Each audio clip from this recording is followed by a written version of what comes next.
ഇത്തവണ കൊല്ലപ്പെട്ടിരിക്കുന്നത് ഒരു നിയമപാലകനാണ്, assistant commissioner Philipose. ഈ മാസം 18-നാണ് ആളൊഴിഞ്ഞ കുറ്റിക്കാട്ടിൽ നിന്നും അദ്ദേഹത്തിൻ്റെ മൃതദേഹം കണ്ടെടുക്കുന്നത്.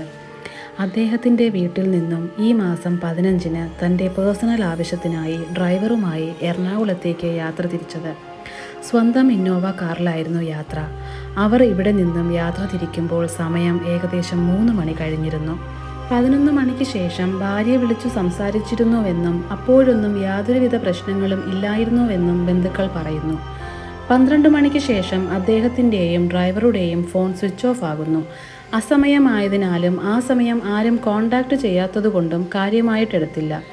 എന്നാൽ നേരം പുലർന്നിട്ടും ഫോൺ സ്വിച്ച് ഓൺ ആകാത്തതും എത്തേണ്ടിടത്ത് എത്താതിരുന്നതും ബന്ധുക്കൾക്ക് സംശയമുണ്ടാക്കുന്നു. അവർ അപ്പോൾ തന്നെ പോലീസിനെ ഈ വിവരം അറിയിക്കുന്നു. പോലീസ് കേസെടുത്ത് അന്വേഷണം ആരംഭിക്കുന്നു. അന്വേഷണത്തിൽ അവർ സഞ്ചരിച്ചിരുന്ന കാർ വഴിയരികിൽ ഉപേക്ഷിച്ച നിലയിൽ കണ്ടെത്തി.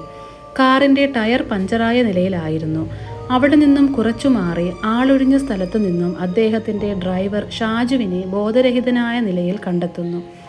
എന്നാൽ കമ്മീഷണറെക്കുറിച്ചോ യാതൊരു വിവരവും ലഭിച്ചില്ല.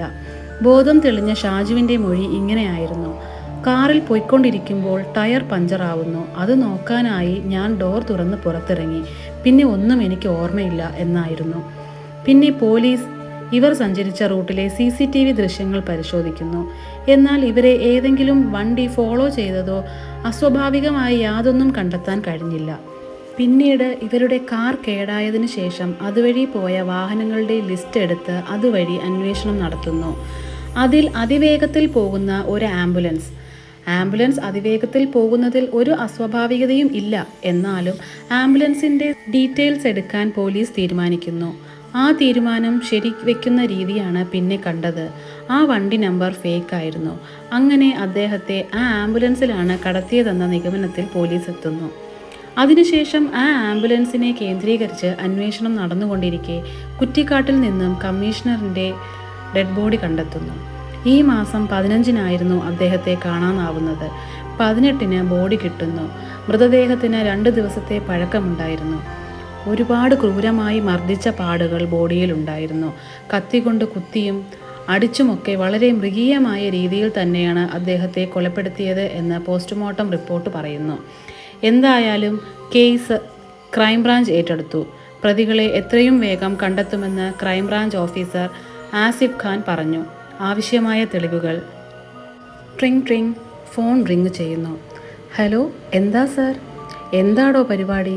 ഏയ് ഒന്നുമില്ല സാർ, ഞാൻ വെറുതെ ക്രൈം സ്റ്റോറി കാണുമായിരുന്നു. നമ്മുടെ കേസായിരിക്കും അല്ലേടോ? അതെ സാർ. പ്രതികളെ ഇതുവരെയും പിടിക്കാൻ സാധിച്ചില്ല. ആനയാണ് ചേനയാണ് എന്നൊക്കെ ആയിരിക്കും അല്ലേ? ഏയ് അത്രയൊന്നും പോയിട്ടില്ല. ഞാൻ വിളിച്ചത് എന്തായി പറഞ്ഞ കാര്യം? ഡീറ്റെയിൽസൊക്കെ എടുത്തോ? ഉവ്വ് സാർ, ഫിലിപ്പോസ് സാർ അന്വേഷിച്ച പ്രധാനപ്പെട്ട കേസിൻ്റെ ഡീറ്റെയിൽസ് ഒക്കെ എടുത്തിട്ടുണ്ട്. അതുമായിട്ട് രാവിലെ തന്നെ താൻ ഓഫീസിലെത്തണം. Okay sir. പിന്നെ തൻ്റെ പരിപാടി നടക്കട്ടെ. ശരി എന്നാൽ. Okay sir. പിറ്റേ ദിവസം crime branch office. Good morning sir. Morning. ഇരിക്കൂ സാർ. ഇതാണ് ഫിലിപ്പോസ് സാർ അന്വേഷിച്ച കേസുകളുടെ ഡീറ്റെയിൽസ്. അദ്ദേഹം അത് വാങ്ങി നോക്കുന്നു. എനിക്കിതിൽ കോംപ്ലിക്കേറ്റായി അങ്ങനെ ഒരു കേസും തോന്നുന്നില്ല. പിന്നെ അദ്ദേഹത്തിൻ്റെ സ്വഭാവം വെച്ച് നോക്കുവാണെങ്കിൽ ശത്രുക്കൾ ഒരുപാട് കാണും. നേരിനും നീതിക്കും മാത്രം നിൽക്കുന്ന ഒരു പോലീസ് ഓഫീസർ അല്ലായിരുന്നു അദ്ദേഹം. കൈക്കൂലി വാങ്ങാൻ മിടുക്കൻ. 2 or 3 പ്രാവശ്യം കൈക്കൂലി കേസിൽ സസ്പെൻഷൻ. വേറെയും എത്രയോ കേസുകൾ. പിന്നെ ഉന്നതരുടെ സ്വാധീനം കൊണ്ട് അതൊന്നും അദ്ദേഹത്തെ ബാധിച്ചില്ല. എന്തായാലും ഇത് ചെയ്തത് ആരാണെങ്കിലും അയാൾക്കിട്ട് നല്ല പണി അങ്ങേര് കൊടുത്തിട്ടുണ്ടാവും, അതുറപ്പാ. താൻ എന്താടോ പ്രതിക്ക് അനുകൂലമായി വാദിക്കുവാണോ? അയ്യോ അല്ല സാർ, കുറ്റം ചെയ്തവർ ആരായാലും ശിക്ഷിക്കപ്പെടണം. ഞാൻ പോലീസ് എന്നതിൽ നിന്നും മാറി ഒരു സാധാരണ മനുഷ്യനായി ചിന്തിച്ചു ആ യുക്തിയിൽ പറഞ്ഞതാ. തൽക്കാലം താൻ പോലീസായി ചിന്തിച്ചാൽ മതി. നമ്മുടെ ജോലി പ്രതിയെ പിടിക്കുക എന്നതാ. Sorry sir. പിന്നെ ഒരു മാധ്യമ പ്രവർത്തകൻ്റെ കേസും ഒരു പെൺകുട്ടിയുടെ കേസും, അത് രണ്ടും കണക്റ്റായി തോന്നുന്നുണ്ട് സാർ. ആ കേസ് ഒരുമാതിരി തേച്ചു മാച്ച് കളഞ്ഞ പോലെ. അതെന്താ തനിക്ക് അങ്ങനെ തോന്നാൻ? 3 വർഷം മുൻപ് റമീസ് എന്ന മാധ്യമപ്രവർത്തകനെ ബൈക്കിൽ സഞ്ചരിക്കവേ പെട്രോൾ എറിഞ്ഞ് തീ കൊളുത്തി കൊന്ന സംഭവം, അത് വലിയ പ്രക്ഷോഭമുണ്ടാക്കിയ കേസായിരുന്നു.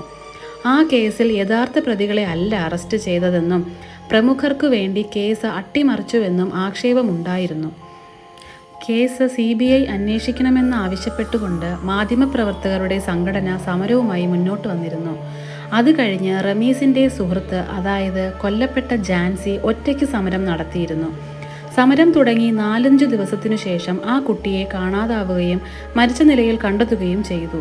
മാത്രവുമല്ല, ആ കുട്ടി പീഡനത്തിന് ഇരയായിട്ടുണ്ടായിരുന്നു. ആ കേസിൽ അകത്തായത് ആ കുട്ടിയെ കല്യാണം കഴിക്കാനിരുന്ന ചെറുപ്പക്കാരനാ.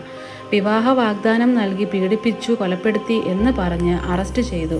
അവനെ അകത്താക്കി. കേസ് ക്ലോസ് ചെയ്തു. അപ്പോൾ തെളിവുകളോ? തെളിവുണ്ടാക്കാനാണോ സാർ പാട്? അത് ശരിയാ. താനൊരു കാര്യം ചെയ്യുക.